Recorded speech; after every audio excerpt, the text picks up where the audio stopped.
Hello and welcome to Fireside FileMaker, a podcast with John Mark Osborne and Michael Rocharde talking about everything FileMaker.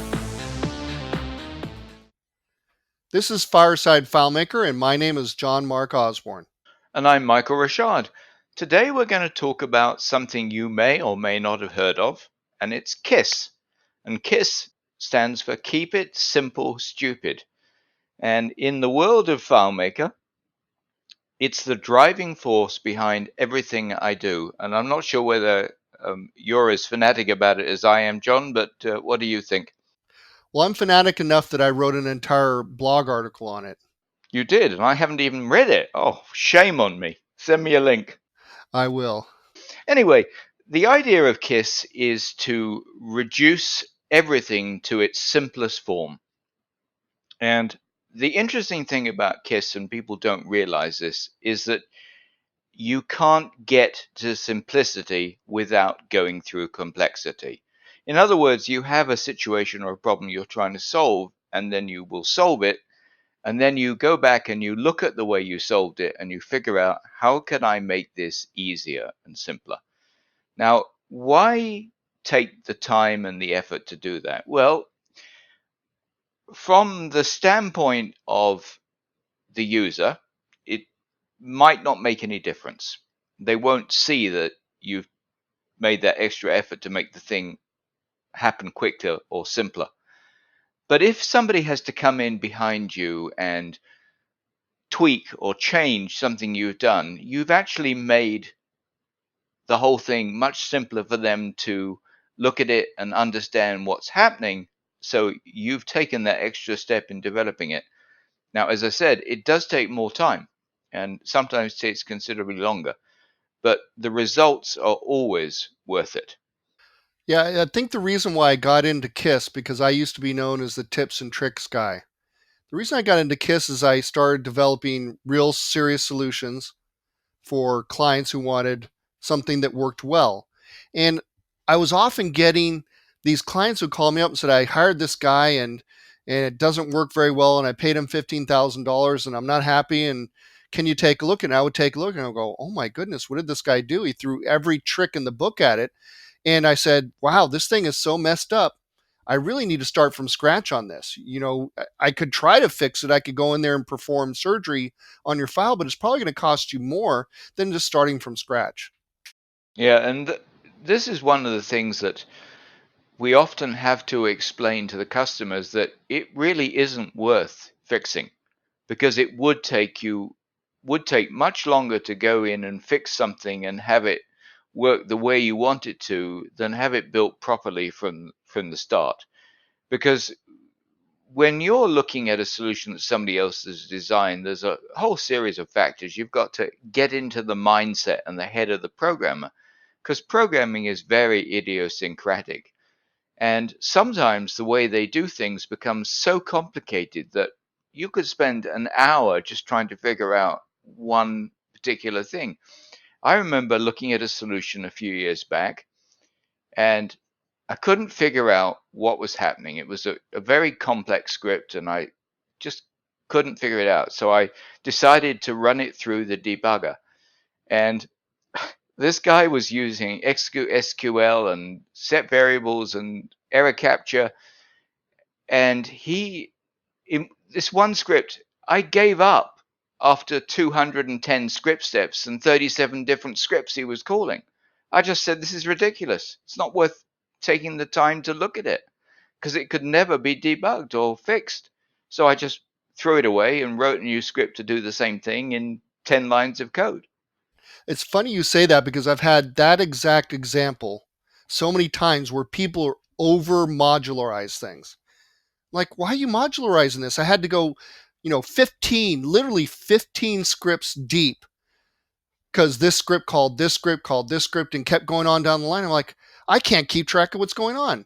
Modularization is great, but over abusing it is one of those things you don't want to do. Don't take a trick or a technique and use it all over the place, because you're going to make it difficult for somebody to come in later and look at it, especially even yourself. It's just crazy. Yeah, well, I'll give you an analogy that will illustrate how crazy this programming was. At the time, I was in Golden, Colorado. And I said to this guy, I said, when I want to go downtown Golden, I go out of the gate, I turn right, I drive 3 miles, and I'm in Golden downtown. You get in the car, you drive to Colorado Springs, which is 2 hours away, and then you drive back and go to Golden, and you do it 50 times a day. That is too funny. That's exactly what I'm talking about right there. It's crazy. But some people just don't understand that. They're so in love with the technology. And if you haven't listened to the podcast John and I did on native FileMaker functionality, you should listen to it because it's very interesting and it will open a lot of eyes. But we are all about keeping things simple, and that means using native FileMaker functionality, which is not having to know another coding language, do things the FileMaker way, knowing what FileMaker can do, and just as importantly, what it can't do, and being able to get to the result and deliver what you need to deliver in the fastest possible time. And to me, that's so paramount. And it applies to coding, it applies to interface design, because you never want to have users confused. Users need to be faced with a simple solution that they don't have to think or agonize about it. They just look at it and they know how it works and what it does. K.I.S.S. Yeah, Kiss, that's it defined, but it's actually difficult to get there. Like you said at the very beginning, you've got to go through the complexity to get to the simple. But I also wrote an article called FLF, which is find list form. And if you don't know FileMaker really well, you should stick to find list form, which is you go into find mode, you do a find, it produces a list view, you click the choice that you want, and it goes to form view to give you more detail. The interface that's the way FileMaker is built to work. Don't try to put an iTunes like interface on it.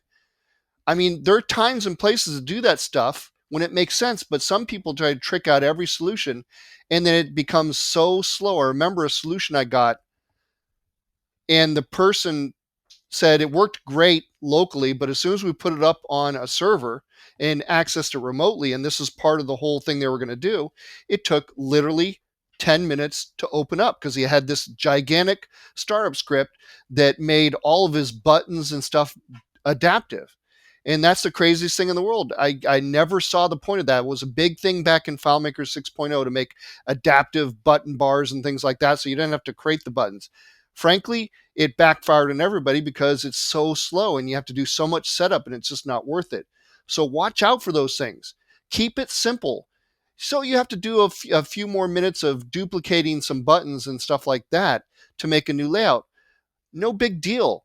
The benefit is in the speed and the ease of somebody else coming in or even yourself coming in and looking at it 6 months later and figuring out what to do to this, and that saves the client money right there. Oh, absolutely. I mean, I remember in the early days of developing FileMaker back in the UK, I was asked to go in and fix a solution. I think it was for a clothing company. I can't really remember.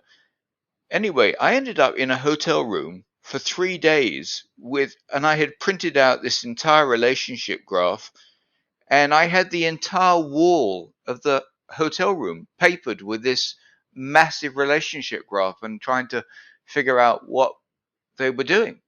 And it was just a nightmare. And it could have been so simple because the tendency to make things complex is a human trait. We just do it naturally.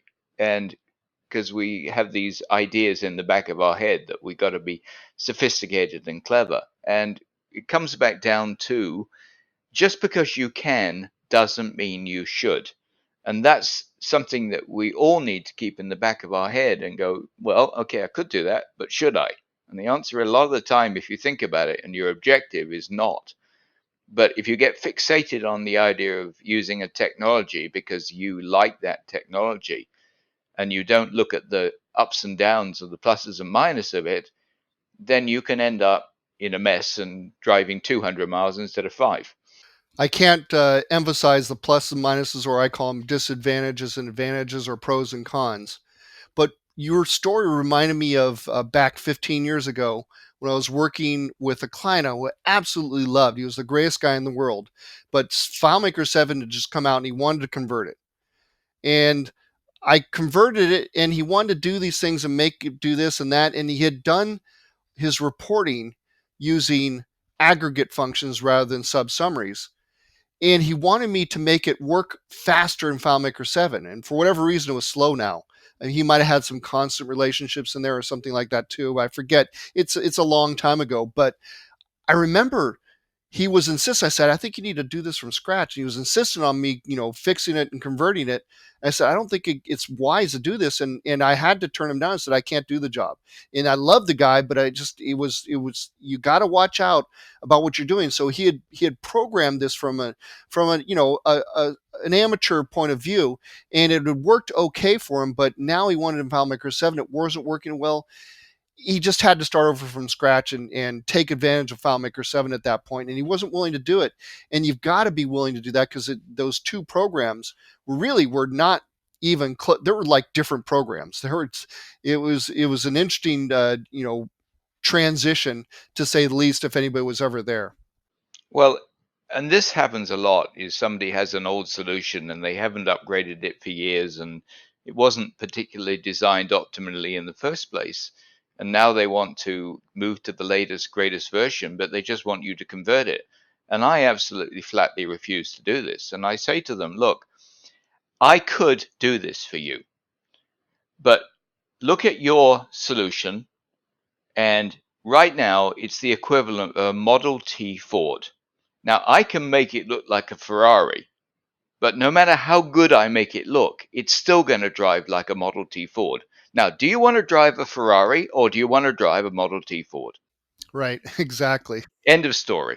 And if they say, well, we kind of like the Model T, I go, yeah, well, find some other idiot. I'm sorry, but I'm not going to do it. Right. And sometimes no matter how much you explain this to a client, they just don't understand and they don't see the point of it. And it's your point to not just give the client what they ask for, but to do the right thing. Yeah. Yeah. I won't, if somebody tells me they want to do something like that, I will do my very best to explain why it's a bad idea. But if they're insistent on it, I'm just going to say, I can't help you, because you're not willing to listen to advice from somebody who's been doing this for a very long time. And that's fine. You don't have to. If you want to throw your money away, fine. But I don't want you to do that. And I certainly don't want you to throw it in my direction. Yeah, you definitely have to try your best to convince them that what they're trying to do would be a bad choice. So I find a lot of developers out there doing these weird interfaces and these tricky things, sometimes because they like to do it, they don't know any better, but sometimes because the client asked for it and they simply said okay and did it. And sometimes you just have to say, you know what, this is not going to work out well. You're going to be sad down the line, this and that, whatever the situation might be. You need to convince them, even if it loses you that job. Yeah. Because ultimately, it comes back down to, is this a client you're going to want to work with? And if they're that recalcitrant or, fixated on what they've got and what they have in their mind, then there's always another client who won't be, who will be more fun to work with. And again, it comes down to, as we said before, life is too short to take on the crap projects. But going back to Kiss is really everything that I do and you do. It's the driving force behind what it is. It's the desire to just make it as easy as possible for the user. Because if we develop from our standpoint, John, we fail. If we develop from the user standpoint and we put ourselves in that user's shoes, we succeed, because they're the ones that are going to be using it down long term, and we're not. We're going to come in with like a hard gun. We come into town, we clean up the town, and we leave. Yeah, I think that keep it simple, stupid comes in a lot of different forms. And I've got a good example of how you can see it in a lot of different ways and a lot. So this gentleman was one of my clients, and I did meta consulting for him, and I still do. And he had come to me and said, "Hey, this layout, whenever somebody accesses it remotely, is really slow. So we had a go to meeting session. I looked at his layouts, and in his effort to make things simpler for the people, he had made all these different buttons appear and disappear with hide object. But he had done it so much and with such complicated calculations, referring to related fields and things like that, it took so long to load each record, and so they're complaining about the speed. And they say, oh yeah, once we get it loaded up, it kind of goes better, but then you launch it back again and connect it just takes so long. And I looked through this and I said, well, you've got to kind of curb what you're doing, and keeping it simple in theory is not just about trying to make it easier for the user, but also making it easier for FileMaker. So you've got to make sure that when you program it, that you're not using too much of this and too much of that. It's like a recipe for a piece of food. You don't put too much salt in there. Even if you like salt a lot, you don't shake it in there until it's too salty to eat. So you've got to make sure you don't overuse features and go too far. And that's part of keeping it simple. Yeah, absolutely. And people tend to forget this. And there's a saying in England, and I don't know whether it's an American saying or not, but the saying is too clever by half. And it just conveys in my mind exactly what these people are trying to do, and comes back down to, why did you do that? Why did you go that route? It's not efficient, it's not effective, it took you way longer than it should have done, and it's impossible for somebody to come in and just quickly make a change if you're not available. And sometimes it's just that the people don't know any better. True. They just didn't have the programming chops to do it. But I wanted to bring up a quote I think is really good. This is what somebody wrote in comment when I had published my K.I.S.S article. It said, they put a quote from Albert Einstein on there. Everything should be made as simple as possible, but not simpler. Thought that was the greatest quote in the world. Yeah, it's a good quote. There's another quote and a story that I will tell you that this is very appropriate. Picasso was being interviewed by somebody back in the early 1970s. I think he died in 73. And the interviewer said to him, "How long does it take you to paint a painting, Mr. Picasso?" And Picasso looked at him and said, "Well, it takes two people." He said, "What do you mean it takes two people? You're Picasso. You're famous." He said, "Yeah, but it takes two people." "Well, what do you mean?" He said, "It takes me to paint it, and it takes somebody else to tell me to goddamn stop." No, that's funny. Too bad there's not people telling, FileMaker developers to stop or to not do that, right? You need that. You have to tell yourself to stop, because when we're working in a vacuum. We're interacting with the client and discussing what we're doing with the client.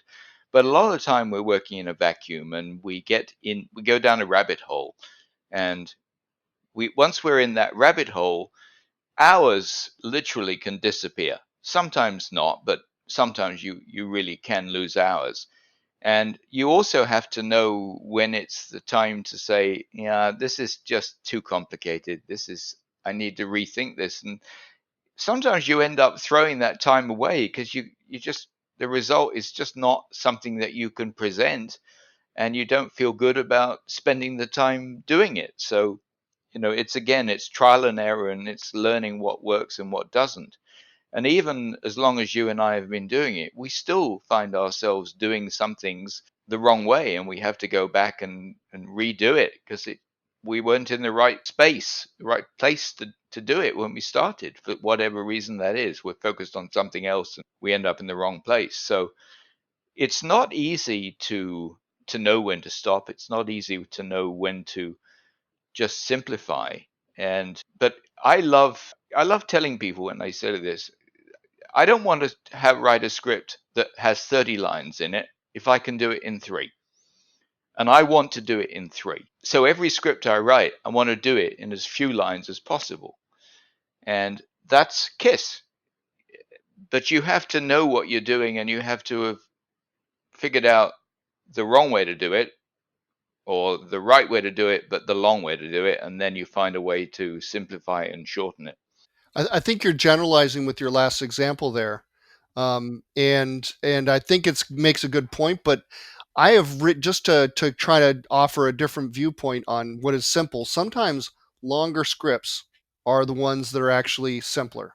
I'll give you an example. I have a thing I like to do with find scripts. I'm sure everybody's done them in their FileMaker files, and sometimes these finds are automated. Now I could just put a perform find in there and restore the values in there, the criteria, or I could do an enter find mode and some set fields and a perform find. Longer, but in my opinion, more readable and simpler and better in that case. So I think you've got to pull back sometimes from shorter means simpler because it doesn't always. And so I think there's some exceptions to your rule, but I like the rule. No, I don't. I totally agree with you. There are some things that you can't simplify, but you have to look at them and make a decision. Could this be simpler? Is there a way to simplify this? No, not really. I mean, some of the scripts that we write are very long and very complicated and many branches, and just the nature of what we're trying to do requires that. But there are a lot of simple things, like, for example, in Nautilus, I have on the main panel, all of those buttons are on it's one script, go to object. And that script has one line, go to object, get script parameter. And the script parameter is the name of the panel. So it's just one line. It's as simple as it can possibly be. And that's just an example of simplification of a script that could, in the old days, be quite lengthy because, if it's this, go to this. Or it could be many scripts, such It as could be. deleting a plural row. I have one script Yeah. for it, and I make it adaptive based on script parameters like you. So I can have one script, and the message that comes up and says, "Are you sure you want to delete this?" uses that script parameter to change that message so it's relevant to the actual portal. And therefore, we have less scripts, and you have a simpler solution. You have you not only do you have less scripts, but you have scripts that you're using 50 or 100 times. And, it just makes it simpler. It's like one of the things that, we were talking about the other day is percentage fields. And a lot of people don't know that if it's a field that's formatted as a percentage, you have to type dot and then the number. And then when you exit the field, that becomes a percentage. But a lot of people think, oh, I'm just going to enter 10 because I want 10%. So you use a very simple script to say that if the number is greater than 1, divide it by 100 when you exit the field. And that way you can use that same script on every percentage field in your solution. And it's always going to work out right, no matter what they enter. So what ends up happening is we make it a little bit more complex to make it simpler because we're trading off multiple scripts or whatever it might be for one script. It's a little more complex because you have to know get script parameter, but it ends up being simpler in the end. Yeah. And it also is about, again, it's about developing from the user standpoint and doing things that will make it easier for them so that they don't get lost or confused. Yeah, I think like you said at the beginning, there's KISS for interface, there's KISS for programming, there's KISS for deployment, for everything. You need to think about what you're doing, and you need to have that expertise to do something simpler. I think you described it so well, and I've already mentioned this before, but you have to go through complexity to get to simple. And I think that sums up what we're trying to say here so well because you have to have that experience in FileMaker to know what is simple and what's easier to do. I have an example of people trying to create records inside of a table. And these are standardized records. Maybe they're times or days or something like that, where you have to create a bunch of records. And it happens all the time. I use it in a calendar solution often. And so you could go ahead and make a script that loops through and does a whole bunch of layout changes and set fields and stuff like that. Or you could take it simpler, and this only happens through experience because every time I tell somebody about it, they go, "Oh my God, you could do it that way." You simply have a table with, let's say it's the calendar situation, so every day of the year, and you simply import it into the table where you want to have those replicated calendar days for that year. All you have to do is change the year at that point. So it's one simple import. But I got there because I had that experience. I would have, before that would have just written the script that does the looping and the set fields and all that stuff. So much easier if you think about things and you have that experience, that exposure to FileMaker and learn it, and you can make a much simpler program. Yeah. And the funny thing, and we've, as I say, we've been doing this for a long time, but the funny thing is that no matter how long we've been doing it, we're still learning. We're still discovering new ways to do things. And sometimes it's you see something that somebody else has done and you look at it and you think, now that's really interesting. How could I use that? And then you come up with different ways of using what you've just seen that if you talk to the person who came up with it, they'd probably look at you like, well, I never thought of you doing that. But it's about expanding your vision. It's about being able to think outside the box and make the most out of everything you see and do, and just in order to provide that simplicity for the user. And it comes back down to develop for the user. That's your primary goal. It's not about developing for your ego or yourself. It's about developing for the user and making sure that if something happens to you, somebody else can come in and just pick up where you left off with a minimum amount of effort. Right. I think cost is a big factor in developing for the user, because they're the ones who are paying for it. So you got to make sure that you do something that isn't over engineered. Yes, absolutely. Now, one of the reasons I wrote my K.I.S.S article is because I was constantly seeing these over engineered solutions out there. And often what happens, and this kind of goes off what you're just saying, is that people see something on the web, or they see something, they're just starting FileMaker, or they've been doing it for a little bit, but they're not necessarily professional developers.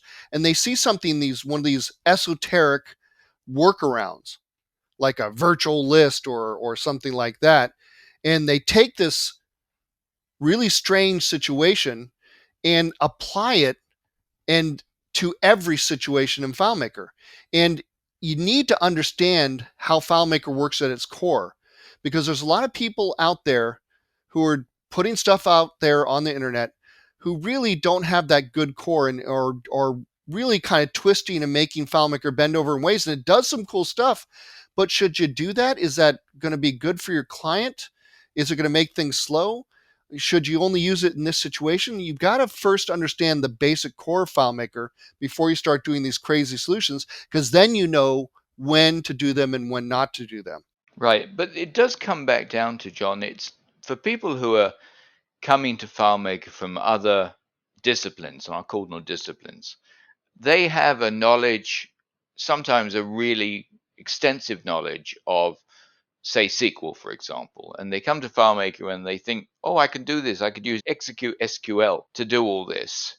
And because they know the way to do it using what they know, they don't take the time, and maybe they can't find the time, but they don't take the time to discover whether you could do that in a simpler way just using native FileMaker functionality that's been around for decades. Now, we've been around for decades and we've grown up with it, and we pretty much know all the ways to do things, or we can find a way to do it within the parameters and the structure of the program as it was originally developed. But so many people don't have that experience, and it's I don't know how they get it, because the only way you and I got it was through the School of Hard Knocks. We spent hundreds or thousands of hours just tinkering and playing around and experimenting and finding what worked and what didn't. Yep. I couldn't agree more with that. And that's what you have to do. You have to, I call it fiddling. You have to fiddle with FileMaker. You have to know FileMaker. You have to know why it was designed the way it's designed. You can't just come in from another platform and say, "Hey, I know how to do execute SQL, or I know JSON, or I know this. I know web development. I'm going to put a big giant web viewer right here." You've got to do FileMaker. You got to know that when to use those technologies. There's reasons why certain technologies were put into FileMaker.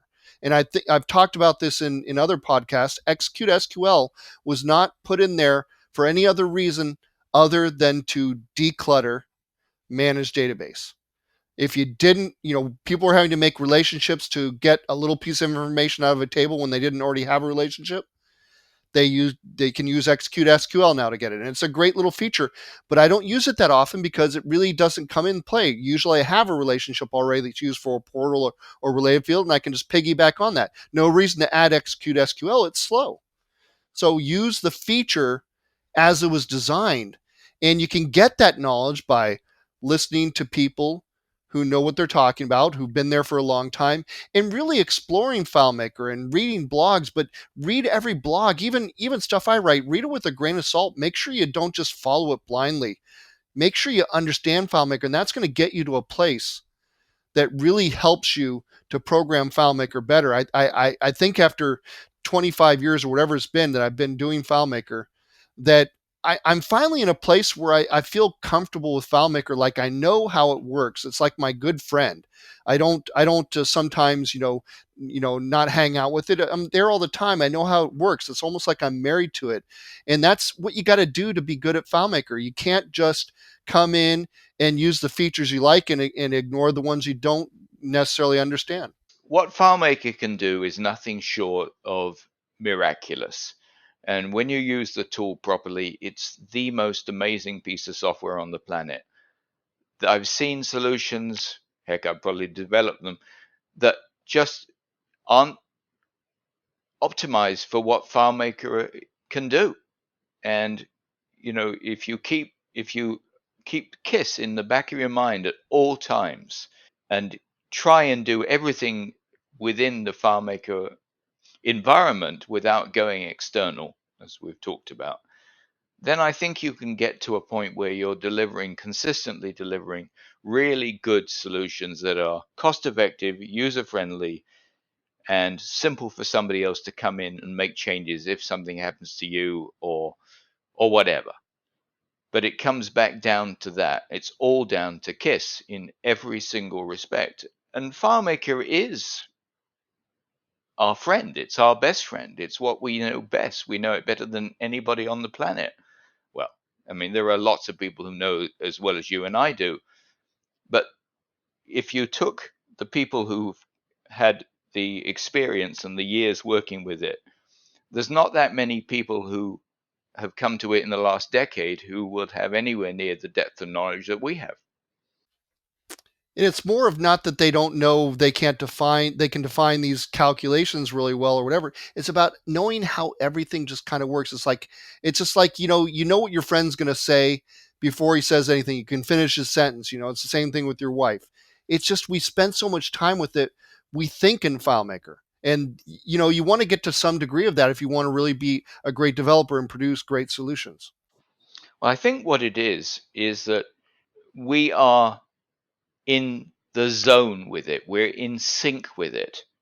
I play a lot of chess, and sometimes I play really good chess, and sometimes I play really badly because my mind's somewhere else. But when I'm in the zone, I'm playing completely out of my ability. I'm just playing incredibly well until I suddenly say to myself, "Oh, I'm not that good," and all of a sudden I'm out of the zone. But with FileMaker, we're in the zone all the time. Yeah, I think you've probably done a lot more FileMaker than chess, I bet, right? I've done a lot of both. But you don't get paid to play chess, so. Unfortunately, not. I do have a friend who is a professional poker player, and he and I play chess. And because he's a better player than I am, I get 100 to 1 odds. So the first game is $1 to 100. So if I lose, I give him $1, and if I win, he gives me 100. But it's an automatic press. So the second game is 100 to 10,000, and the third game is 10,000 to a million. Well, I've got to the 10,000 1,000 times, but I've never beaten him on the third game. Wow. But I wouldn't get the money anyway because it would then be 10 million to a billion or something ridiculous, and I wouldn't win. Right? Exactly. Yeah. But I can't think of anything more that I want to say on this subject. It's just important for people to keep it in the back of their mind, always think about it, always look for the ways to simplify it when it makes sense. Sometimes it doesn't, but when it makes sense, do it. And if it takes you a little bit more time, it's worth taking that time to do it. Yeah, I couldn't agree more with your closing statement here. Keep it in the back of your mind. You're not going to be perfect at first. You're not going to always do things simple, but if you keep on top of it and keep thinking simple, you're going to end up designing better solutions. It's the truth. They're going to be faster, more reliable, easier to update. Keep it simple. Do things FileMaker way, and you'll start developing much better. Absolutely. And there is a ton of resources available on the Database Pros website, on my websites, on YouTube. There's lots of stuff. Just take everything with a grain of salt, look at it, evaluate it, think about it, and don't jump in until you've really given it some thought. If you see a new technology you like, really think about it, do some more research about it, play with it, but don't adopt it until you're absolutely sure that it makes perfect sense. Thanks for joining us around the campfire at the Fireside FileMaker, and please leave some comments at the end. If you feel so, like you want to do that, and it can be a good or a bad comment, or you can even suggest a topic. We are open to just about everything. Yeah, we'd love to hear from you. We really would. We do this because we love FileMaker, and it's fun to talk about stuff that doesn't generally get talked about. And so we're enjoying this journey, and we hope you're enjoying the journey with us. And we look forward to having you join us on the next one. And this is Michael Rocharde, and it's goodbye from me. John Mark Osborne, and happy FileMaking. You've been listening to Fireside FileMaker, a podcast with John Mark Osborne and Michael Rocharde. We'd love to hear what you think, so please email us at info@firesidefilemaker.com. That's info@firesidefilemaker.com. Thanks for listening, and we'll see you next time. Bye-bye.